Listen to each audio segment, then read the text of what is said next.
Hey everybody, Matt here, and today I want to compare and contrast these two gaming mice, the Razer DeathAdder V3 Pro and the glorious Model D2 Pro. If you're in the market for a wireless, ultralight, right-handed gaming mouse with optical switches that doesn't rely on this honeycomb pattern for its weight reduction, there's a good chance that you've landed on one of these two options. And surprisingly enough, these are pretty much two of the only options out there from major brands that you can currently find. Now, as always, if you don't want to watch the entire video, here are my final thoughts. I personally like the DeathAdder V3 Pro a little bit more. I like the switches better, I like the shape better, and I definitely like the side buttons better. However, it also costs $50 more. So part of you's really got to fucking hope that you would like some parts of it better, right? I bought the glorious Model D2 Pro back in November of 2023, but I have owned the DeathAdder V3 Pro since April of 2023. So I've had a ton of time with both of these, and I use both of these frequently. I use this for work every day. I use this for gaming every day, and I've swapped them around as I've needed to over the last couple of months, and I definitely like both of them. That being said, though, there's a couple of key things that you really need to hear before we just get into a generic compare and contrast. Number one, no matter how great it is, I firmly believe that the DeathAdder V3 Pro is overpriced at $150. The fact that it doesn't include a charging stand like this or like what comes with the Razer Viper Ultimate is just disappointing in my opinion. That inclusion of a charging stand probably would have made the whole package worth $150, but just for the mouse alone, I think $150 is a little bit steep. Number two, just because I like this mouse better doesn't mean that it does everything better than the D2 Pro or the D2 Pro is somehow an inferior or shitty mouse, all right? If you already own this, I am not in any way, shape, or form going to recommend that you go out and spend more money for a heavier mouse simply due to the fact that I like it slightly better. It is a good mouse. I vastly prefer the scroll wheel on this, and I will get more into depth more in depth in that later on in the video. And number three, which is probably the most important part and going to be a major chunk of the video later on, neither one of these mice are perfect by any stretch of the imagination. Both of them have what might be deal breakers for most of you buyers out there. On the DeathAdder V3 Pro, it's a scroll wheel. On the Model D2 Pro, it's a connection / wireless latency issue that causes the mouse to stutter around like crazy.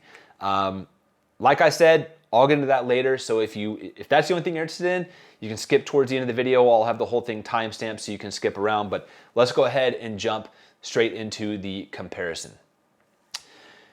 First off, in the box, you get basically the exact same thing in both packages. You get the mice, you get a light USB-C charging cable. You get this little, you get the wireless receivers right here, USB receivers, and then you get this extension dongle. I don't really know what else to call it, but that's what they advertise it as. So that's it. You get the exact same four items in both packages. If you were to quickly compare and contrast these two, on paper, you might be led to believe that the Model D2 Pro is somehow the winner. It is 60 grams versus 64 grams. It's cheaper when you're talking about the 1000 hertz polling edition, right? They do have a 4000, 8000 version as well. Not gonna get into that. But it's $100 versus $150. The DPI switch is right here up top versus on the bottom for the DeathAdder V3 Pro, which is a design choice that I just still don't understand why Razer made, especially considering all their other mice have always had the DPI switch up top. And it has a physical power button versus a button that you have to press and hold in order to turn the mouse on and off. Now, these are all very minor victories, if you will. Their shapes are nearly identical. Neither one of them feature any sort of RGB, and they do both have a battery indicator light. On the DeathAdder V3 Pro, it's right here up at the top, and on the Model D2 Pro, it's actually in between the switches here. It lets you know when the battery is running low, when it's charging, etc. In terms of battery life, Both of these have an advertised of 80 to 90 hours. What I can tell you from real world experience is that I charge these about once every other week. I am definitely impressed with the battery life. I think the exclusion of any sort of RGB has a major impact on that, but battery life on both of these is phenomenal. I don't notice one being better than the other. In terms of the charging cables that you get though, that is something I do want to mention real quick. Glorious has this proprietary little USB-C connection, which you can pretty much only use with their products. It's the same one they've had with all their mice, so if you've had their mice, you're used to it, but it can't be used with anything else, whereas Razer does include a much more standard USB-C connector, which I personally do appreciate. They both have their own software. You have Razer Synapse and Glorious Core, neither one of which are kind of fascinating enough or really worth mentioning beyond the fact that they work and they do what you would expect mouse software to do. Change your liftoff distance, change your polling rate, change your DPI settings, etc. Right? So nothing fancy there. Neither one gets an advantage in the software department. So what's hard to describe to you, the viewer, without you getting to actually hold them in your hands is how these mice actually feel and how that translates into real world use. Like I said at the beginning of the video, even though both of these mice feature optical switches, I definitely like the switches on the DeathAdder V3 Pro more. They just feel a little bit snappier. In games where I am spamming left click, I always find myself gravitating back towards the DeathAdder over the D2 Pro. That's not to say these are bad by any means. I just like these more. In games like Helldivers 2, where you're clicking, where you're doing left click at a time, I like using this mouse more. In terms of the side buttons, however, the ones on the DeathAdder are, I think, the clear winners. They have, and I've got a little kind of closed up or a zoomed up photo for you here. They're just ever so slightly angled and shallower, which makes them, I think, a little bit easier to use. The main takeaway though is this. I really do firmly believe if everybody could hold these mice and use them and they weren't super sensitive to the 3 to 4 gram difference in weight between the two of them, I think most people would gravitate towards and choose the DeathAdder V3 Pro based on feel alone. So like I mentioned at the beginning of the video, both of these have problems, and I'm gonna cover those right now. The only real gripe I have with the DeathAdder V3 Pro is the scroll wheel. Long story short, it is extremely light. What does that mean? It means that it doesn't have very well-defined steps. The people this is going to affect the most are people who are scroll wheel jumpers in games like Counter-Strike or other first-person shooters. What ends up happening because the scroll wheel is so light is that instead of landing clearly in between two steps, it might land stuck on one. And so when you do activate the scroll wheel again, you might find it doing the exact opposite of what you expect it to do. All you have to do is go and Google DeathAdder V3 Pro scroll wheel, and you are going to find countless thread after thread of people complaining about the scroll wheel issues. Almost every single negative review on Amazon mentions the scroll wheel as their main deciding factor as to why they don't like the mouse. It is just super light. For people like me who aren't scroll wheel jumpers, all it means is that when I'm scrolling down a web page quickly, it might scroll down 10 steps, back up one. As I slam down, it might scroll up one and then down 10. Like it's very inconsistent. And the fact is, I don't think it's right that there are videos out there on YouTube of people trying to show you how to swap out the encoder on this mouse because the one that is included is just so kind of crappy.